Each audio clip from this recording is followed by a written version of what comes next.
Assalamualaikum warahmatullahi wabarakatuh. Alhamdulillah wa syukurillah. La hawla wa la quwata illa billah. Asyhadu an la ilaha illallah wa asyhadu anna Muhammad Rasulullah.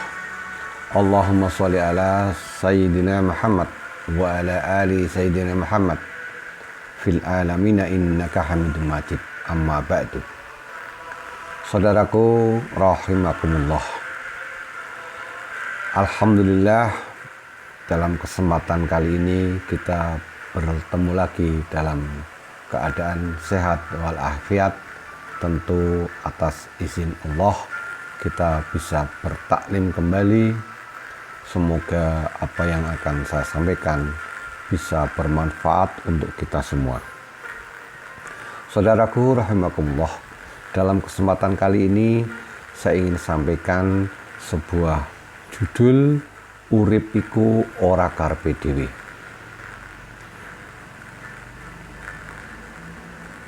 Di dalam Al-Quran surat Al-Baqarah ayat 30, Allah melukiskan bahwa dulu malaikat protes terhadap Allah Subhanahu wa Ta'ala ketika Allah akan menciptakan manusia dan dia akan dijadikan khalifah fil ard. Maka malaikat protes terhadap Allah Subhanahu wa Ta'ala, apakah nanti tidak akan merusak di bumi manusia tersebut. Allah mengatakan di dalam ujung ayat tersebut, sesungguhnya aku mengetahui apa yang tidak kamu ketahui, yaitu qala inni a'lamu ma la ta'lamun.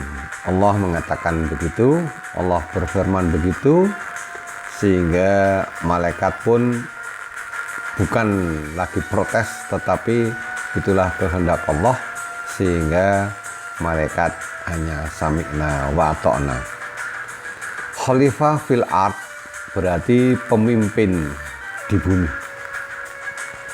Saudaraku, hidup ini tidak semau kita, sebagaimana yang judul saya tadi sampaikan, tetapi ada yang menciptakan, ada yang menghendaki, dan ada yang mengaturnya, yaitu Allah Azza wa Jalla. Hidup ini selain kita menjadi khalifah fil ard, pemimpin di bumi, termasuk pemimpin pada diri kita sendiri, maka manusia adalah punya amanah. Menurut beberapa mufasir, bahwa amanah yang dibebankan kepada manusia itu ada dua. Pertama, amanah untuk dirinya sendiri, dan amanah kedua untuk manusia yang lain. Amanah untuk diri kita sendiri, maka kita harus selalu mentaati perintah-perintah Allah dan menjauhi segala larangan-larangan Allah yang telah tertuang di dalam rule Al-Quranul Karim, yaitu petunjuk-petunjuk yang dibawa oleh junjungan Nabi besar kita Muhammad SAW. Al-Quran sekaligus menjadi hudan, petunjuk bagi manusia, dan Al-Furqan sebagai pembeda antara yang benar dan yang batil. Al-Quran diciptakan oleh Allah untuk rule umat Islam, karena rule tersebut bertujuan untuk memberikan petunjuk kepada jalan kebenaran. Kalau protes malaikat yang tadi saya katakan bahwa manusia akan membuat kemusnahan di bumi, memang kenyataannya terjadi demikian. Ramalan malaikat betul-betul terjadi. Karena manusia pada kodratnya ada yang tidak mau melakukan dengan rule-rule kebenaran, garis-garis kebenaran. Dia selalunya ingin menyeleweng dari aturan-aturan yang ada. Bahkan yang kita kenal dengan kemaksiatan. Bahkan ketika kemaksiatan itu melanda di permukaan bumi, Allah pernah mengazab kepada hamba-hamba Allah sebelum umat Muhammad. Bahkan sekarang ini Allah rasanya dengan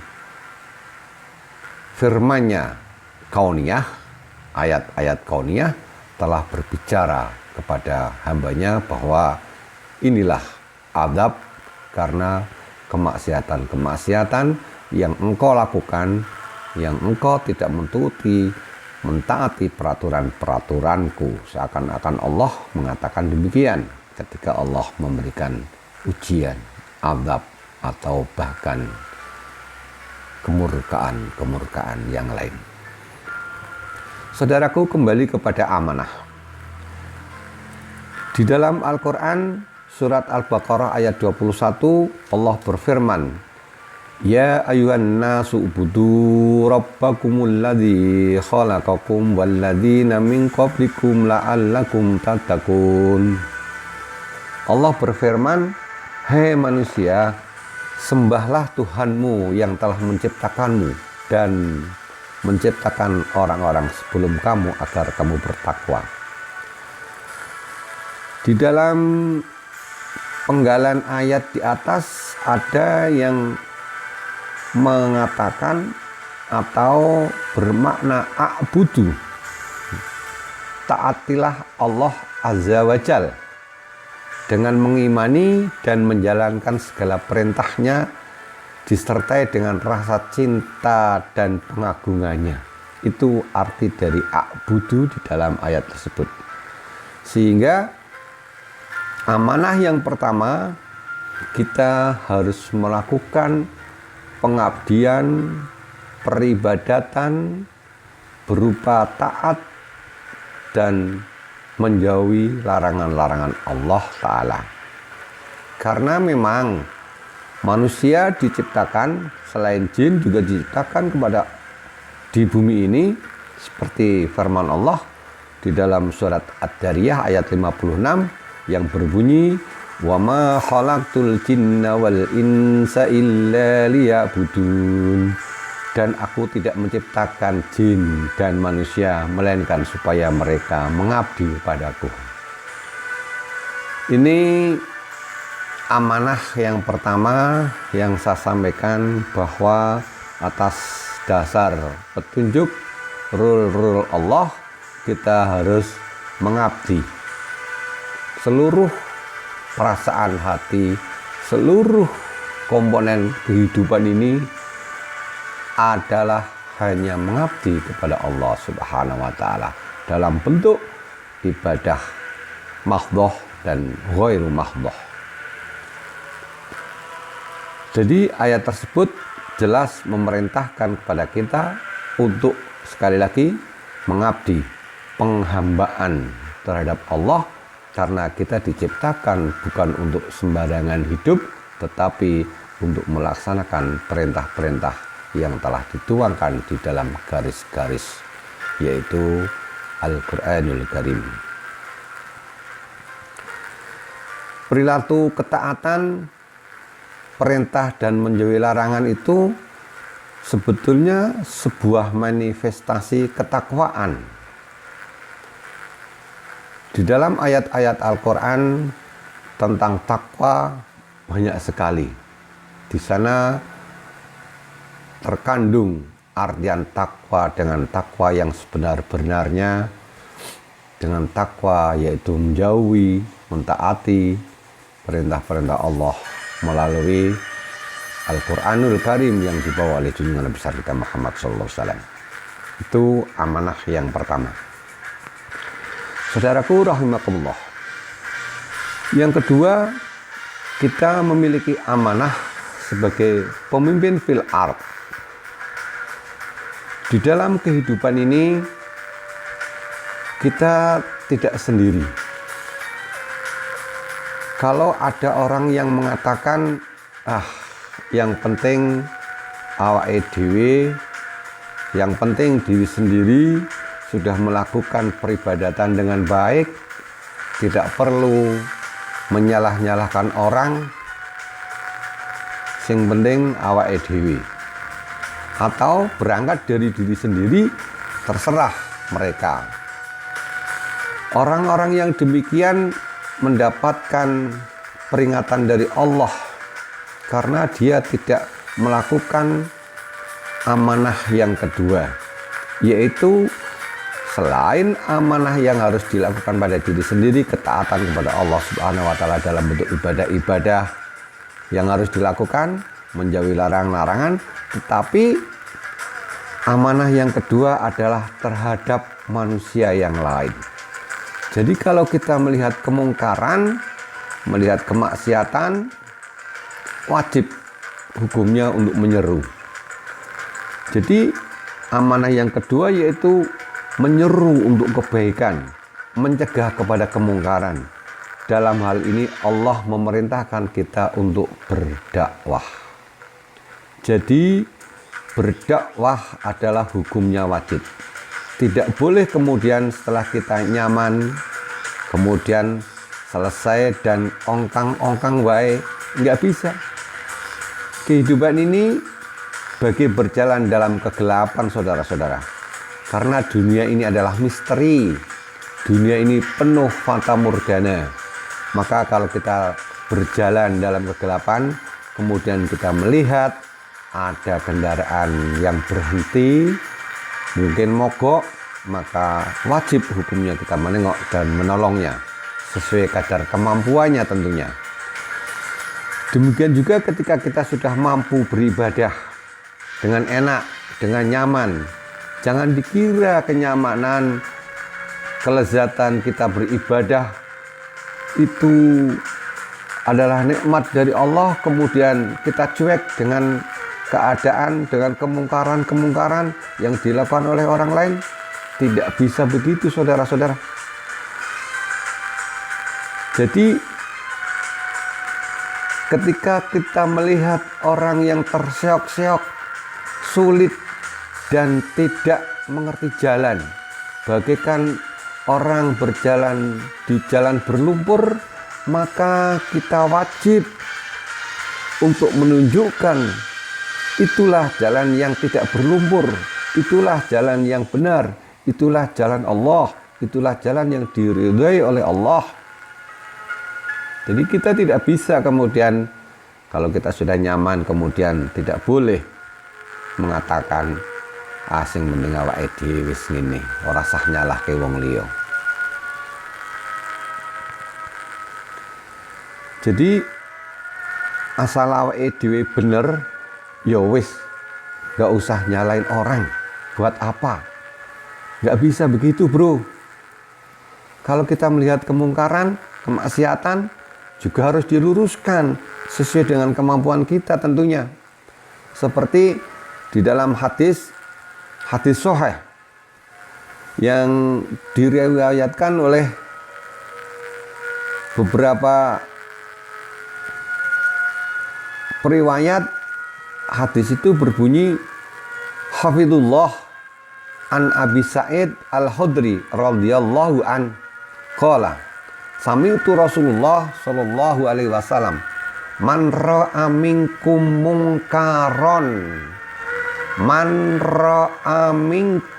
munkaron falyughayyirhu biyadihi. Hafidullah Ibnu Sa'id Al-Khudri radhiyallahu an berkata, saya mendengar Rasulullah Shallallahu Alaihi Wasallam bersabda, barang siapa di antara kalian melihat kemungkaran, maka hendaklah ia mengubah kemungkaran itu biyadihi, yaitu dengan kekuasaannya. Jadi para penguasa muslim orang-orang yang di atas, para dewan, para menteri, wakil presiden, presiden atau siapapun yang menduduki dudukan kepemimpinan, wajib hukumnya memberantas kemungkaran-kemungkaran apabila Anda melihatnya. Di mana itu kemungkaran, baik kemungkaran yang kecil maupun kemungkaran yang besar. Kemudian fa'illam yastati fabilisani, apabila ia tidak mampu memberantas dengan kekuasaannya, dengan tangannya, maka bilisani, dengan lisannya atau dengan nasihatnya, dengan cara-cara berdakwah.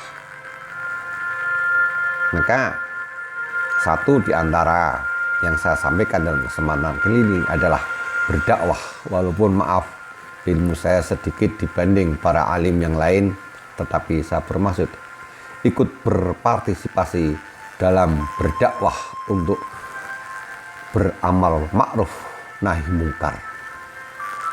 Hadis selanjutnya, fa illam yastati fa biqalbihi, walaupun wadzalika at'aful iman.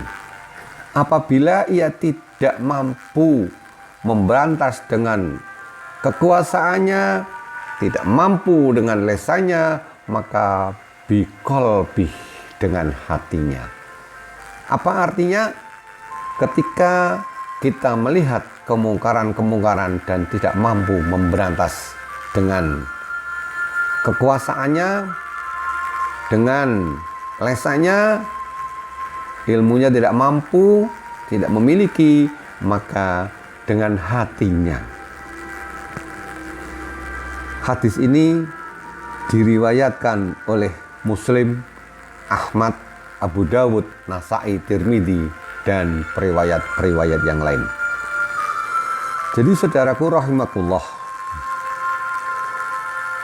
kita kalau melihat kemungkaran, hukumnya wajib untuk memberantas dengan cara-cara, dengan kadar-kadar yang tadi disampaikan oleh hadis Allah, hadis Rasulullah SAW.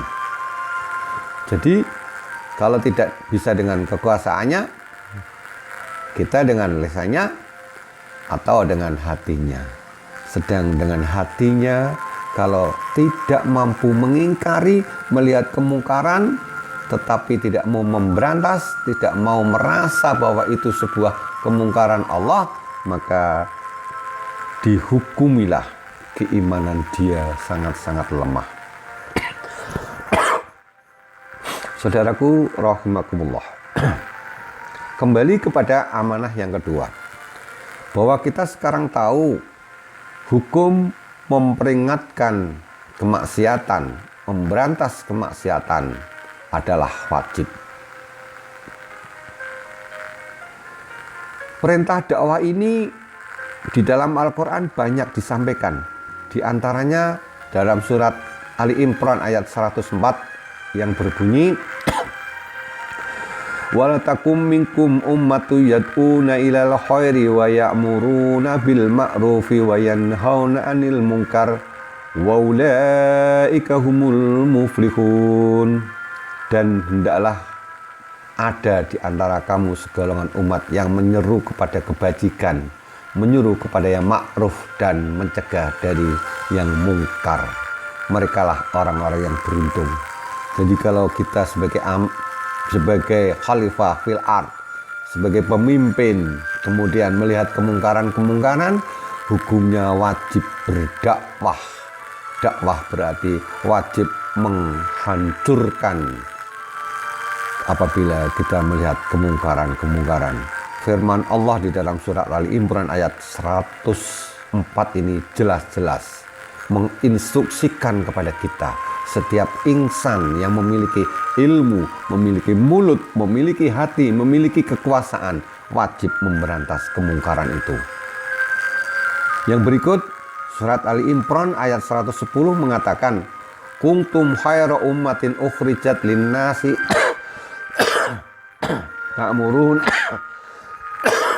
saya ulang, Kuntum khaira ummatin ukhrijat linnasi ta'muruna bil ma'rufi wa tanhauna 'anil munkari wa tu'minuna billah. Al-ayah. Kamu adalah umat yang terbaik yang dilahirkan untuk manusia, untuk menyuruh kepada yang ma'ruf dan mencegah dari yang mungkar. Dan berimanlah kepada Allah. Ta'muruna bil ma'ruf wa tanhauna 'anil munkar. Di dalam ayat ini jelas-jelas dikatakan oleh Allah Subhanahu wa taala, yaitu untuk menyeru kepada yang ma'ruf dan mencegah dari yang mungkar. Jadi kalau melihat kemungkaran, diluruskan, diberikan nasihat yang baik. Saudaraku rahimakumullah, kembali kepada kewajiban berdakwah ini sangat-sangat melekat di setiap insan, bahwa manusia itu harus berdakwah. Al-Quran di dalam surat Al-Ahzab ayat 45 dan 46 berbunyi, Ya ayyuhan nabiyyu inna arsalnaka syahidan wa mubashiran wa nadhira wa da'iyan ilallahi bi'idnih wa sirajan munira. Arti dari surat Al-Ahzab ayat 45-46 ini sebetulnya surat ini dikhususkan kepada Nabi, karena berbunyi, wahai Nabi, tentu ditujukan kepada Muhammad SAW. Sesungguhnya kami mengutusmu untuk jadi saksi dan membawa kabar gembira dan pemberi peringatan. Nih arti dari dakwah. Nabi disuruh untuk memberi peringatan dengan kabar-kabar gembira, tentunya kabar-kabar di Jannatun Naim, di surga, dan kebahagiaan yang lain yang kelak akan dinikmati di akhirat. Dan untuk jadi penyeru kepada agama Allah dengan izinnya, dan untuk jadi cahaya penerang. Di dalam ayat yang ke-46, wada'iyan ilallahi bi'idnih, jadi penyeru kepada agama Allah, wasirajam munira, dan untuk jadi cahaya yang menerangi. Itu ayat yang ditujukan kepada junjungan besar kita Muhammad SAW. Tetapi para sahabat, tabi'in, para alim, dan kita semua adalah sebagai penerus, sebagai pengikut. Kalau Nabi dulu berdakwah dengan berbagai cara, dengan banyak musuh, maka sekarang pun kita tetap harus melakukan dakwah-dakwah itu bil haq, walaupun dengan berbagai musuh. Karena memang setan juga tidak akan berhenti menghalangi para ahli dakwah, para pendakwah. Untuk itu saudara-saudaraku rahimakumullah, kita harus siap berdakwah untuk memberantas kemungkaran-kemungkaran itu, memberantas kemaksiatan-kemaksiatan yang ada. Karena kita ingat betapa kemaksiatan itu kelak akan menjadikan azab, sebagaimana dilukiskan di dalam Al-Quran beberapa kisah-kisah umat-umat terdahulu. Untuk itu saudaraku rahimakumullah, mari kita sama-sama melakukan dakwah-dakwah dengan kemampuan kita. Sebagaimana di dalam surat Al-Asr juga kita kenal dengan illal ladzina amanu wa amilus sholihat wa tawasaw bil haqqi wa tawasaw bis sabr. Di dalam surat Al-Asr ayat 3 Allah berfirman, kecuali orang-orang beriman yang mengerjakan amal soleh dan nasihat menasehati supaya mentaati kebenaran, dan nasihat menasehati supaya menetapi kesabaran. Di dalam surat Al-Asr ini jelas, dari anak-anak TK, anak SD, ibtidaiyah, sanawiyah, aliyah, bahkan kita semua sudah hafal. Tetapi mari kita manifestasikan, mari kita aplikasikan dalam bentuk berdakwah, saling nasihat menasehati dengan kebenaran dan nasihat menasehati dengan kesabaran. Mengapa harus dikatakan dengan kesabaran? Karena memang berdakwah bukan hal yang gampang. Wallahu a'lam bishawab. Semoga bermanfaat. Billahi taufiq wal hidayah. Wassalamualaikum warahmatullahi wabarakatuh.